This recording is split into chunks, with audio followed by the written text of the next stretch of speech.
Assalomu alaykum tog'ajon. Qoch o'pma. Oldingi safar o'pding, mana basharingga o'xshab alginda qilib chiqib ketdi. Soqol ola olmayman. Cho'tir. Nima kelding?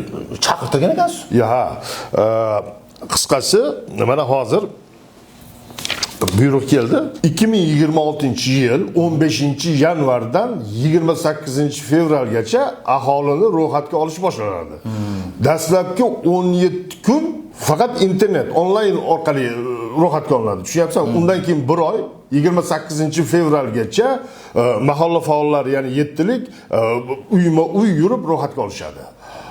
Tushunyapsanmi? Ha, nechinchidan nechinchiga dedingiz?